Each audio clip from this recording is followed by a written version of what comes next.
So tribes, why do they matter? Why do they matter? I mean, where can we start with this? Why do tribes matter for men? You know, I think a lot of guys find it pretty lonely out there when it comes to navigating the world, finding people that get it. You know, like they just get it. They just fall in line and don't. They're not drunk on the Kool-Aid, if I can put it that way. You know what I mean? There's a lot of plugged in beta males out there that think that just going along with the program to get along is the way to go. And I think at some point, most guys discover when chaos ensues that doesn't work. Doesn't serve them in work, in creation of wealth, networking with women, any of those things. It just doesn't work. So tonight we're going to be talking about men and masculinity and tribes, gangs, whatever you want to call it. I've been an avid follower of Hollywood films that placate the narrative or the notion of gang type of activity, mob type of activity. In fact, while I was on the flight to and from Florida, I was listening to Michael Francesi or Francesi. I don't know if I'm pronouncing his last name right, but he's interesting guy. I've watched some podcast interviews with him, and he put a book out called "I'll Make You an Offer You Can't Refuse," and he's kind of highlighting what it was like being in the Italian mafia ranks, code, why certain things were written, why other things weren't written, how and why guys would get whacked, all of this stuff.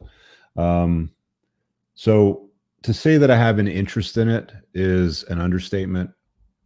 Back in the day when I was a 20-something-year-old, and I talked about it in my book, The Unplugged Alpha. If you haven't read it, get it. It's on Amazon. There's a second revision coming out very soon. I'll talk about that in a bit. But I talk about in the book a chapter on why it's important for a guy to own a motorcycle. So I think I'll start there because childhood tribes that I've had were different. I mean, you can't call Boy Scouts a tribe. You know, it's just not. It's kind of the foundation. It's kind of the precursor, you know, to males getting together, doing things that include activities with tasks at hand. Basic stuff, putting up a tent, collecting firewood, striking matches, getting a fire going, basic stuff, right? But I think I really observed it coming into its own when I got on a motorcycle. And I'll tell you why. Because as much fun as driving cars and exotic cars and doing these road trips that I often do that I've talked about is, there's a different kind of camaraderie that you get on a motorcycle. It's very difficult to explain, but it exists. And it's like taking a frying pan to the forehead. It's something that I still to this day look back fondly on. I haven't owned a motorcycle in a long time, a couple decades now. Whenever a friend of mine comes out and has one, he sees me looking at it, he goes, "Take it out for a rip." And I do. And it brings me back to my 20s.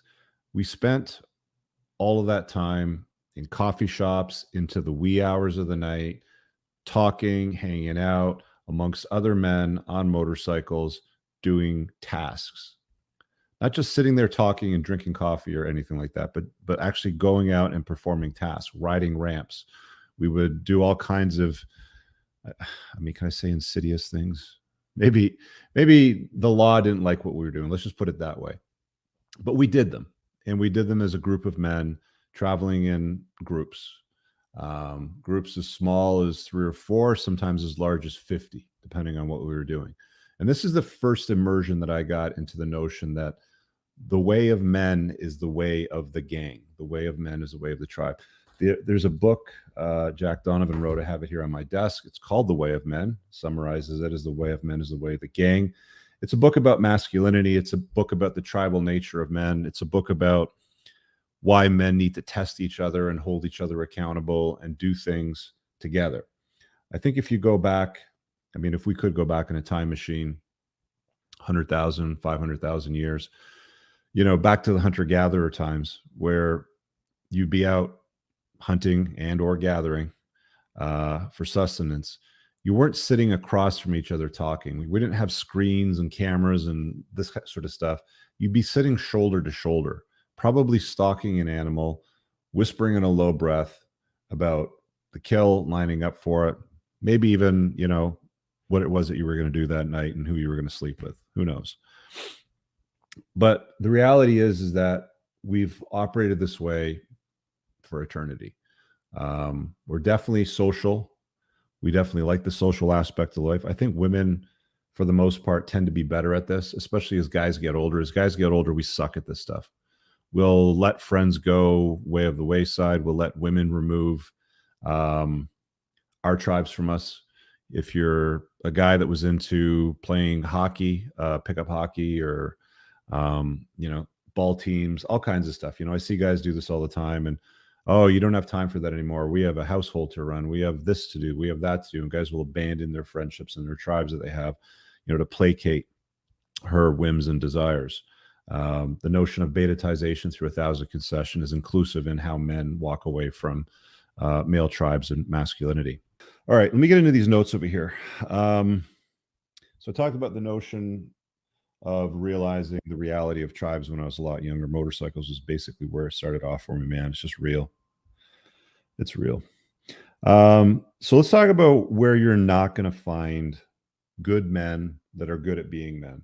I think, again, I go back to Donovan's, you know, definition, because everything that I've seen out there, when people start diving down these rabbit holes and talking about masculinity and tribes and men and all that sort of stuff, most of them get it incredibly wrong. Okay.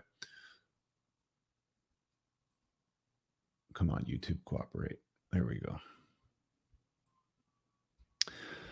So you're not going to find these guys in places where you have no barrier to entry. If you don't have a barrier to entry, for example, pick up hockey. Do you have hockey equipment? Are you good on skates? Does somebody know you? Can they vouch for you? Have they seen you skate? You know, do they think that you have the capacity to be useful on the ice to the team, right? Like, you just can't show up at any kind of hockey arena with some equipment and say, hey guys, I'd like to come and play with you. Mind if I join in? Unlikely to happen. That's not how it works. You have to have well-organized, some sort of barrier to entry. Doesn't matter if it's some kind of firewall, paywall, whatever it happens to be, a test. And, you know, joining like a private Facebook group where it's like, why do you want to join this group? Da, da, da, da. Do you have da, da, da, da, da, da, da, right? You know, this is the standard basic shit. This is the basic bitch realm of most men's tribes out there, and they suck. Going into free groups. I'm a member of a lot of free groups on, I'm going to call them Facebook groups on social media, where councils of iron, strong men, men of masculinity, you name it, whatever name it is that they've slapped together words of iron, masculinity, and steel, and all that sort of stuff. Virtue, order, you know, whatever it happens to be. Most of them suck. Okay. I get a lot of my material from the stuff that the algorithms pick up and show me in my feed. I don't engage or comment on the stuff because it's like talking to somebody that doesn't want to hear a story. But what ends up happening is it sends the algorithms, which I find useful, send me anything that's trending. And it's always the same stuff. It's always some dorks that are like, my wife doesn't want to sleep with me. I've been changing the baby's diapers, cutting the grass. I just put the winter tires on her car for, and she won't even touch me. We haven't touched each other in 3, 4, 6 weeks. You get these nerds in the comments going, well, have you looked at her love language? What's her love language? Have you tried that yet? You know, like the standard, just garbage that doesn't work. This is why you get these types of results from these types of groups. They're plugged in beta males. They're basically build a better beta groups is what they are. Okay. These guys sleepwalk through life. They think that if you just pray, the right woman will come along. They think that if the right woman comes along, the unicorn, comes along, and they just do the right thing, right? We talked about this before. They tell men, you do what's right. They tell women, do what's right for you, girl. And these guys think if they just do the right thing, everything will be hunky-dory, tickety-boo, done. Everything's fine. Most of these groups are tribes of betas, building better betas. And while there might be some improvement and some growth in there, you're not going to get exactly, what you want in it. Yeah. Thanks, Moff, for clarification. We're talking about Jack Donovan, to be very clear. Moff, if you want to hop in as well, when you get a moment, I'll bring you in first so we can sort of talk a little bit about the weekend as well when I get to that. The other thing that you've got to recognize with groups of men, tribes, gangs, whatever it is that you want to call it, whatever it is we're going to call it on this cast, women talk, men do. If you're in a room, in a space where all it is just yap, yap, yap, yap, yap, post, yap, yap, yap, funny, mean, ha, ha, ha, like emoji, da, da, da, da, yap, yap, yap, yap, yap, you're masturbating. That's all it is. I'm just going to be honest with you. You're not getting what a group of men need to put in and to get out of the environment from each other. Let's be very clear about that. Men do things. Women talk. That's why when women get together, let's go have dinner, girls. They put on their outfits, they do their hair and all that sort of stuff, and they sit around and they're talking. They're talking about Pecky from the HR department and what she's been doing. They talk about some part-timer that works in another business. They talk about husbands. They talk about boyfriends. They talk. They talk about celebrities. They talk. Okay. They don't generally do things. Men, on the other hand, it is as a prerequisite of a tribe to work, of a gang to be useful, does things. You can take the Italian mafia, the mob, as an example. They don't sit around and do nothing. They're very Machiavellian in the way that they operate. One of the things that kept coming up over and over again in Francese's book was the notion of Machiavelli versus Solomon, King Solomon. I've downloaded Machiavelli's audiobook. I think it's called The Prince. So I want to see what angles, are talked about in there. But the mob is very, very focused on doing shit. More or less the accumulation of influence, power, and more specifically wealth, right? They don't just sit around and talk about stupid shit. Who's banging who, Becky from HR, or any of that nonsense. They're doing something productive, right? And this is one of the things that I think a lot of guys miss when it comes to tribes and gangs and stuff like that, is they're not necessarily doing something productive. They're just spinning their wheels. Okay. They're just doing nothing. They're talking. Is there advancement? Are the things happening? Is there forward movement going on? In most of them, absolutely not. I can go into, I'm not going to do it. But do yourself a favor. You guys go in to one of these private Facebook groups and you'll see what I'm talking about. Many of you watching right now are probably watching from that angle too and understand exactly what I'm talking about. Let's talk about tribes within networks. So the Manoswamp is something that I think many of you are already familiar with, also known as the Manosphere. I call it the Manoswamp because of the type of men that are in the space, not good men, nor are they good at being men, but they have little categories of their own gangs and tribes within the Manoswamp. The pickup artists, these guys are primarily focused on getting girls, cold approaching women, getting their numbers, and generally speaking, getting a same night lay. They're just looking there to rack up notches. Pickup artists, that's their thing. Men's rights activists, same sort of group, right? These guys just focus on being activists for men's rights. Some of them are men, some of them are women, but they generally go around going, wah, it's not fair on men. And I completely agree with all the observations, but that's how the world sees it. They just go, wah, wah, wah. And they're not particularly effective. I've said this many times. For the type of activism that these gangs of men, the MRAs, are about, the way to make it work is only going to be if you get the gals together in the thousands, ideally tens or hundreds of thousands, marching on Capitol Hill to change laws that are hostile towards men, but they'll never do that. They'll just talk. They'll just talk, right? What else we got in that tribe? We got the MGTOW guys, the men going their own way. I have a chapter in my book about that. You should be very familiar with it if you've read my book. Again, if not, get your head around it, understand it. You got the TradCon crews, right?